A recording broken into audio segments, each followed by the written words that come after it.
ರದ್ದುಗೊಳಿಸಿ ಹಳೆಯ ಪಿಂಚಣಿಯನ್ನು ಮರುಸ್ಥಾಪಿಸುವುದು, ರಾಜ್ಯ ಮತ್ತು ಕೇಂದ್ರ ಸರ್ಕಾರದಲ್ಲಿ ಖಾಲಿಯಿರುವ ಎಲ್ಲ ಹುದ್ದೆಗಳನ್ನು ನೇರ ನೇಮಕಾತಿ ಮೂಲಕ ಭರ್ತಿ ಮಾಡುವುದು, ಗುತ್ತಿಗೆ ಹೊರಗುತ್ತಿಗೆ ನೇಮಕಾತಿಯನ್ನು ಕೈಬಿಡುವುದು.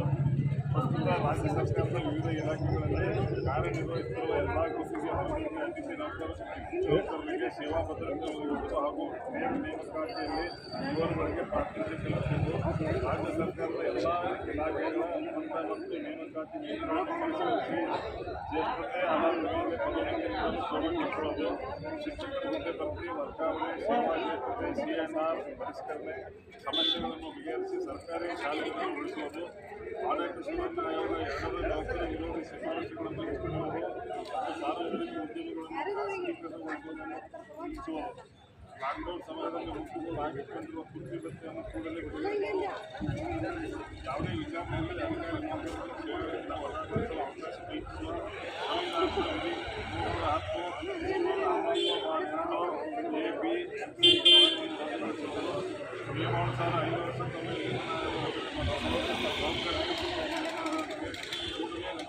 ಆರೋಗ್ಯ ವಿಮಾ ಯೋಜನೆಯನ್ನು ಜಾರಿಗೊಳಿಸುವುದು. ರಾಷ್ಟ್ರೀಯ ಶಿಕ್ಷಣ ನೀತಿಯನ್ನು ರದ್ದುಗೊಳಿಸುವುದು. ಸಂವಿಧಾನದಲ್ಲಿರುವ ಧರ್ಮ ನಿರಪೇಕ್ಷತೆಯನ್ನು ಎತ್ತಿಹಿಡಿಯುವುದು. ಎಲ್ಲ ರೀತಿಯ ಬಗೆಯ ವಾದಗಳನ್ನು ಹಿಮ್ಮೆಟ್ಟಿಸುವುದು.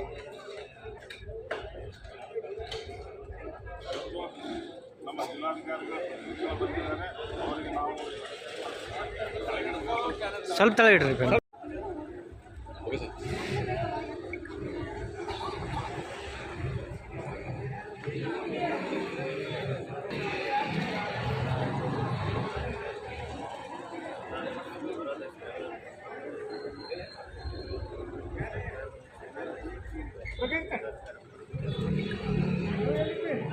ಒಟ್ಟು ಅತ್ಯಂತ ಪ್ರಮುಖವಾದಂಥ ಬೇಡಿಕೆ OPS ರೀ. ಅದು ಮೊದಲೇ ಬೇಡಿಕೆ ಇದೆ. ಅದ್ರ ಜೊತೆ ಇನ್ನಿಷ್ಟು ಮನವಿಗಳದಾವೆ, ಅದನ್ನು ಸರ್ಕಾರಕ್ಕೆ ನಾವು ಹೋರಾಟ ಮಾಡ್ತೇವೆ.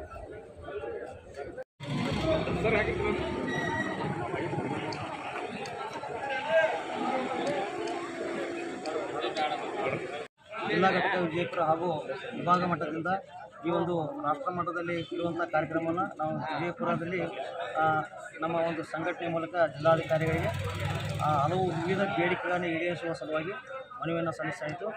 ಈ ಮನವಿಯಲ್ಲಿ ಮುಖ್ಯವಾಗಿ NPS ಅನ್ನು ಹೋಗಲಾಡಿಸಿ OPS ಅನ್ನು ಜಾರಿಗೆ ಬರುವಂಥ ವಿಷಯವನ್ನು ಮುಖ್ಯವಾಗಿ ಈ ಒಂದು ಮನವಿಯಲ್ಲಿ ನಾವು ಪ್ರಸ್ತಾಪಿಸಿದ್ದೇವೆ. ಅದೇ ರೀತಿ ಶಿಕ್ಷಕರ ಸಮಸ್ಯೆಗಳಾದಂಥ C&R ನಿಯಮದಲ್ಲಿ ತಿದ್ದುಪಡಿ ಆಗಬೇಕು. ಹಲವಾರು ಬೇಡಿಕೆಗಳನ್ನು ನಮ್ಮ ಈ ಸಂಘಟನೆ ಮೂಲಕ ಹೋಗಲಾಡಿಸಿದಾಗ ಜಿಲ್ಲಾಧಿಕಾರಿ ಮೂಲಕವೇ ನಾವು ಮನವಿಯನ್ನು ಸಲ್ಲಿಸ್ತೇವೆ. ನಿಮ್ಮ ಹೆಸರು ರೀ? ಕಿರಣ್ಣ ಹೊಸಟ್ಟಿ, ಬೆಂಗಳೂರು. ಇದು ಅಖಿಲ ಭಾರತ ರಾಜ್ಯ ಸರ್ಕಾರ ನೌಕರರೊಂದಿಗೆ ಸಂಯೋಜನೆ ಹೊಂದಿದೆ. ಈ ಹೊತ್ತಿನ ದಿವಸ ನಾವು ಮುಖ್ಯವಾದ 12 ಬೇಡಿಕೆಗಳನ್ನು ಇಟ್ಕೊಂಡು ಒಂದು ಧರಣಿಯನ್ನು ಮಾಡ್ತಾ ಇದ್ದೀವಿ. ಅದರಲ್ಲಿ ಕೆಲವು ಪ್ರಮುಖವಾದ ಬೇಡಿಕೆಗಳಂತಂದ್ರೆ ರಾಜ್ಯ ಮತ್ತು ಕೇಂದ್ರ ಸರ್ಕಾರದಲ್ಲಿ ಖಾಲಿ ಇರುವ ಎಲ್ಲ ಹುದ್ದೆಗಳನ್ನು ನೇರ ನೇಮಕಾತಿಯ ಮೂಲಕ ಭರ್ತಿ ಮಾಡುವುದು ಮತ್ತು ಇನ್ನು ಮುಂದೆ ಗುತ್ತಿಗೆ ಹೊರಗುತ್ತಿಗೆ ನೇಮಕಾತಿಯನ್ನು ಕೈಬಿಟ್ಟು ಎಲ್ಲರನ್ನೂ ಕಾಯಂಗೊಳಿಸುವಂಥ ಒಂದು ಕೆಲಸ ಆಗಬೇಕಾಗಿದೆ. ಅದರಂತೆ ಶಿಕ್ಷಕರ ಹುದ್ದೆ ಭರ್ತಿ, ವರ್ಗಾವಣೆ, ಸೇವಾ ಜ್ಯೇಷ್ಠತೆ, C&R ಪರಿಷ್ಕರಣೆ ಸಮಸ್ಯೆಗಳನ್ನು ಬಗೆಹರಿಸಿ ಸರ್ಕಾರಿ ಶಾಲೆಗಳನ್ನು ಉಳಿಸಬೇಕಾಗಿದ್ದು ಬಹಳ ಅಗತ್ಯವಾಗಿದೆ. ಈ ರೀತಿಯಾಗಿ NPS ಹೋಗಲಾಡಿಸಿ ಮುಖ್ಯವಾದಂಥ ಉದ್ದೇಶ ಅಂತಂದ್ರೆ PFRDA ಕಾಯ್ದೆ ಮತ್ತು NPS UPS ಪದ್ಧತಿಯನ್ನು ರದ್ದುಗೊಳಿಸಿ ಹಳೆಯ ಪಿಂಚಣಿಯನ್ನು OPS ಅನ್ನು ಮರುಸ್ಥಾಪಿಸುವಂಥ ಕೆಲಸವನ್ನು ಮುಖ್ಯವಾದಂಥ ಉದ್ದೇಶವನ್ನು ಇಟ್ಕೊಂಡು ಈ ಧರಣಿಯನ್ನು ಮಾಡಲಾಗ್ತಾ ಇದೆ. ಇನ್ನೂ ಅನೇಕ ನೌಕರರ ಬೇಡಿಕೆಗಳನ್ನು ನಾವು ಸಂವಿಧಾನದ ಆಶಯಗಳ ಅಡಿಯಲ್ಲೇ ನಾವು ವಿನಂತಿಸ್ಕೊಂಡಿವಿ. ಈ ಕೆಲಸಗಳು ಆಗಬೇಕಂತೇಳಿ ನಾವು ಸರ್ಕಾರವನ್ನು ನಮ್ಮ ಜಿಲ್ಲಾಧಿಕಾರಿಗಳ ಮುಖಾಂತರ ಒತ್ತಾಯ ದಾಕ್ಷಾಯಿಣಿ ವಿಜಯಪುರ. ಡಾಕ್ಟರ್ ಒಕ್ಕೂಟ ಕೇಂದ್ರ ಸರ್ಕಾರ ಕರೆ ಮೇರೆಗೆ ಇವತ್ತು ರಾಷ್ಟ್ರಾದ್ಯಂತ ಸರ್ಕಾರಿ ನೌಕರರು ಮನವಿ ಪತ್ರ ಕೊಡ್ತಾ ಇದ್ದೀವಿ.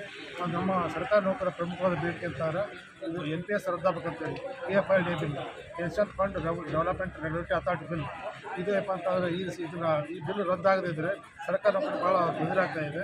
ಈ ಬಿಲ್ಲು ತರೋದ್ರ ಮುಖಾಂತರ ಸರ್ಕಾರ ನೌಕರಿಗೆ ಪೆನ್ಷನ್ ಹೊಡ್ತಾ ಬರ್ತಾ ಇದೆ. ಇದು ಶೇರ್ ಮಾರ್ಕೆಟ್ ಸರ್ಕಾರ ನೌಕರಿಗೆ ಬಿಡುವಂಥ ದುಡ್ಡನ್ನು ಶೇರ್ ಮಾರ್ಕೆಟ್ಗೆ ಹಾಕಿ ಅದರಲ್ಲಿ ಲಾಸ್ ಅಂತ ಈಗ ಸರ್ಕಾರದ ಬೀದಿಗಳ ಪರಿಸ್ಥಿತಿ ಇದೆ. ಅದು PFRD ಬಿಲ್ಲನ್ನು ಕಂಪ್ಲೀಟಾಗಿ 1/4/2006 ನಂತರ ಕೇಂದ್ರ ಸರ್ಕಾರ ಅವರಿಗೆ 1/6/2006ರಿಂದ ಕರ್ನಾಟಕ ಸರ್ಕಾರ ನೌಕರರು ಇದು PFRD ಬಿಲ್ ಜಾರಿ ಮಾಡಿದರೆ ಇದು ಸಂಪೂರ್ಣ ರದ್ದು ಮಾಡಿ ನಮ್ಮ OPS ಓಲ್ಡ್ ಪೆನ್ಷನ್ ಸ್ಕೀಮ್ ಅದನ್ನು ಅದನ್ನು ಮರುಸ್ಥಾಪನೆ ಮಾಡಬೇಕೆಂದು ಒಂದು ಬಿಜಾಪುರ ಸರ್ಕಾರ ನಾವು ನೌಕರರು ಒಪ್ಪಿಕೊಂಡಿದ್ದೇವೆ. ಇದನ್ನು ಮನವಿ ಪತ್ರ ಕೊಡ್ತಾ ಇದ್ದೇನೆ. ಈ ಜೊತೆಗೆ ಅಂದ್ರೆ ಸುಮಾರು 7,20,000 ಅಲ್ಲಿ ಕೆಲಸ ನಿರ್ವಹಿಸ್ತಕ್ಕಂಥ ನೌಕರ ಸಂಖ್ಯೆ 5,20,000. ಅದರಲ್ಲಿ ಸುಮಾರು 2,80,000 ಹುದ್ದೆಗಳ ಖಾಲಿ ಇದೆ.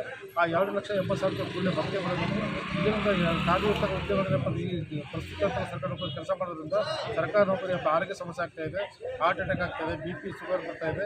ಸರ್ಕಾರ ನೌಕರಿ ಅನುಕಂಪಾದ ಮೇಲೆ ಅಪಾಯಿಂಟ್ಮೆಂಟ್ ಜಾಸ್ತಿ ಆಗ್ತದೆ. ಅದು ಈಗ ತಪ್ಪಿಸ್ಬೇಕಂತಾರೆ ಖಾಲಿ ಇರ್ತಕ್ಕಂಥ ಉದ್ಯೋಗ ಕೂಡಿಸಿ ಉದ್ಯೋಗವಾಗಿ ಸರ್ಕಾರಕ್ಕೆ ಬೇಕಾಗ್ತದೆ. ಆಮೇಲೆ ಈ ಗುತ್ತಿಗೆದಾರ ಕೆಲಸ ಮಾಡ್ತಕ್ಕಂಥ ಕಾಯ ಮಾಡಬೇಕು. ಹೊಸ ಅಪಾಯಿಂಟ್ಮೆಂಟ್ ಹೊಸ ಏಜೆನ್ಸಿ ಕೊಡಬಾರ್ದು. ಇದರಿಂದ ಕೇವಲ 10,000 15,000 ಬಿಡ್ತಾರೆ. ಇರ್ತಕ್ಕಂಥ ಸರ್ಕಾರದವರಿಗೆ ಪರ್ಮಿಟ್ ಮಾಡಬೇಕಂದ್ರೆ ಆರ್ಥಿಕ ಭದ್ರತೆ ಕೊಡಬೇಕಂತ ಈ ಮೂಲಕ ಮನವಿ ಕೊಡ್ತಿದ್ವಿ. ಇದ್ರ ಜೊತೆಗೆ ಇನ್ನೂ ನಮ್ಮ ಸರ್ಕಾರದ ಡಿಮ್ಯಾಂಡ್ಗಳು ಭಾಳಷ್ಟಿದೆ. 12 ಜಾಸ್ತಿ ಭಾಳ ಬಿಟ್ಟಿದ್ದಾರೆ. ಆಮೇಲೆ ಪ್ರಮುಖವಾದ ಅಂತಂದರೆ ನಮ್ಮ ಸರ್ಕಾರ ನೌಕರಿ ಜೋತು ಮಾಡ್ತಕ್ಕಂಥದ್ದು ಸೆಕ್ಷನ್ ಸಂವಿಧಾನ 310 ಮತ್ತು 311 ಈ ಸಂವಿಧಾನ ಕಾಯ್ದೆ ರದ್ದು ಮಾಡಬೇಕಂತ ಅವರು ಸರ್ಕಾರ ಮನವಿ ಮಾಡ್ತಾ ಇದ್ದಾರೆ. ಈ ಕಾಯ್ದೆ ತರಬೇಕಂತ ಯಾವುದೇ ವಿಚಾರ ಅಂದರೆ ಸರ್ವಿಸಿಂದ ಡಿಸೈಡ್ ಮಾಡ್ತಕ್ಕಂಥ ಸಪ್ಲೈ ಮಾಡ್ತಕ್ಕಂಥದ್ದು ಏನು ಕಾಯ್ದೆಯನ್ನು ಇದನ್ನು ರದ್ದು ಮಾಡಬೇಕಂತ ನಾವು ಸರ್ಕಾರಕ್ಕೆ ಮನವಿ ಮಾಡ್ತಾ ಇದ್ದೀವಿ. ಆಮೇಲೆ ಜೊತೆಗೆ ಆಡಳಿತ ಸುಧಾರಣೆ ಹೆಸರಿನಲ್ಲಿ ಶಿಫಾರಸನ್ನು ಸಂಪೂರ್ಣ ರದ್ದು ಮಾಡೋಕ್ಕೆ ಅದು ಕೂಡ ಸರ್ಕಾರಕ್ಕೆ ಮಾರಕ ಇದೆ. ನಮ್ಮ ಲಾಕ್ಡೌನ್ ಸಮಯದಲ್ಲಿ ಸರ್ಕಾರ ನೌಕರರು ಹಗಲರಾತ್ರಿ ಕೆಲಸ ಮಾಡಿ ಸ್ವತಂತ್ರ ಜನರಿಗೆ ಯಾವುದೇ ರೀತಿ ಪರಿಹಾರ ಸಿಕ್ಕಿಲ್ಲ. ಜೊತೆಗೆ ಸರ್ಕಾರ ನೌಕರಿಗೆ ಇದು 18 ತುಟ್ಟಿ ಭತ್ಯೆ 18 ತುಟ್ಟಿ ಭತ್ಯೆ 4,000 ಕೋಟಿ ಸರ್ಕಾರ ನೌಕರಿಗೆ ಕೊಟ್ಟಿದೆ. ಅದು ಆ ತುಟ್ಟಿ ಭತ್ಯೆ ಕೂಡ ಸರ್ಕಾರಕ್ಕೆ ಮುಂದೆ ಮಾಡಿ ಸರ್ಕಾರ ನೌಕರಿಗೆ ಸುರೇಶ್ ಜೀಗ ಅಂತೇಳಿ